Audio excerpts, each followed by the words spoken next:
Hello everyone and welcome to this afternoon's webinar, or as I always say, it's afternoon here for us in lovely Hampshire. It's absolutely glorious outside.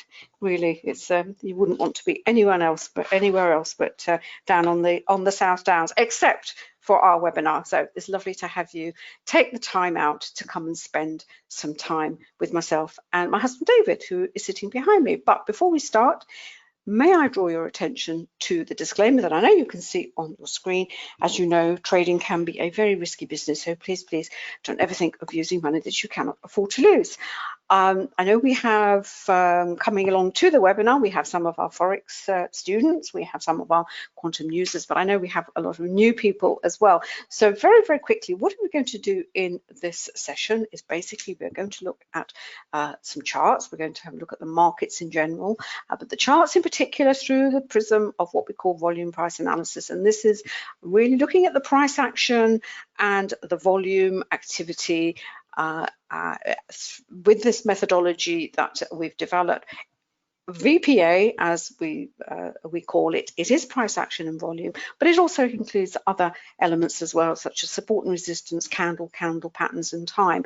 But to get back to the price action and volume aspect of it, essentially what it does for you, and because it's a question I'm asked all the time, well, what will it do for me? You know, why can't I just stick with price action and indicators that I've been using for, you know, however many years or months that you may or may not have been trading? And I say, well, there's absolutely no reason why you can't carry on using just price action and indicators. But what VPA does, it really sort of, at the end of the day, it validates what you are seeing on the chart, because the markets are all about participation. We talk about sentiment in the sense that is the market positive, negative, is it selling off, or is it in a good mood and people are buying? That is participation, that is volume, that is activity.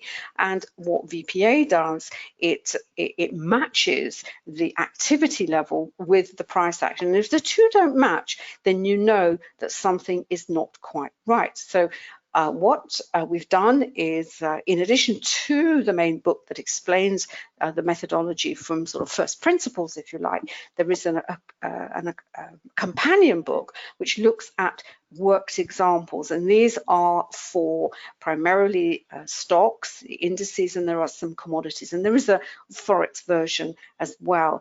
And the great thing about VPA is that the type of patterns, the kind of footprints that are left on the chart by volume price analysis, it repeats. They repeat, and they repeat in all sorts of, in all the time frames and in all the markets. But the best way to see it is actually to see it in action. And to get back to the question that I'm asked and saying, is this, you know, how do I use this? Can I, you know, what will it do for me? What I say is, as I said, it validates what you're seeing on the chart, but it also helps to support and validate perhaps an approach that you are already using.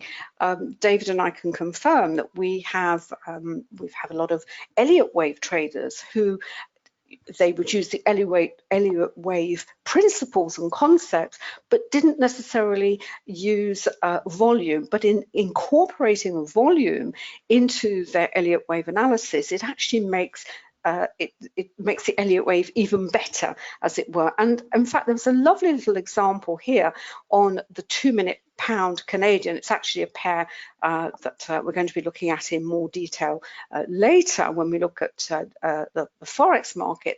And, you know, for those of you who use VPA, I hope you can spot immediately what I'm about to say in this region of the chart. We have this pair. This is the 2-minute chart, but as I said, it could be the 10, it could be the 30-minute, it could be the hour. You can see the pound Canadian is in congestion. Why? Because it's basically moving sideways. It's at what we call the volume point of control. There's a big resistance, there's big support. It's range bound in this region, and gradually the price begins to move away. We can see the volume moving higher, and then we have this candle, which is the most important candle, where we have this huge inrush of volume. But then what happens is you have this this pullback, if you like. You say, well, okay, just supposing you haven't had the volume under here to confirm that move, we're just looking at price action. You then see this potential reversal, so quite a decent move up from the congestion area, and you look at those three candles there. If you just look at the price action, what does that tell you? It doesn't really tell you very much. But if you look at the volume underneath those candles, so you see the uprush, the inrush of volume, then you have the correction. And if you like, this is something like an ABC. There's lots of traders that trade ABC patterns. So you have the A, which is the impulse higher, then you have the B, the correction. How do you know that it is a correction and not a potential reversal? Well, you know, this is telling you this isn't going to go very far because there's no participation, and so the price moves up, and it kind of doesn't go up very strong, you know, with a lot of momentum, if you like, but it's all in proportion. The amount of volume going in under the up candles is in proportion. Then we have a little bit more of a sideways move, and then we have the price carrying on higher. And I want to have a look at the pound Canadian later, because there are elements of it where it's coming up to quite a key support and resistance level, and we really want to see whether it is now going to reverse or is simply going to pause. And you know, because we're coming to the end of well, not quite the end of the US session, but we're coming into a period of the trading day when certainly in Forex things do tend to calm down. So that's what I wanted to say about VPA, why it is, what it can do for you. It can validate, it can confirm whether what you're seeing on the chart is actually genuine or not. And if you're using any other indicators or approaches, as I said, such as Elliott wave or ABC patterns or what have you, the volume will help to confirm that pattern for you. So I'm just going to stop there. I'm going to pass over to David. Then I'd like to come back over because there's all sorts of things happening in the markets at the moment, and I've got some links that I'd like to share with you, particularly concerning the markets in general, and what is likely to be happening in the next sort of week or so.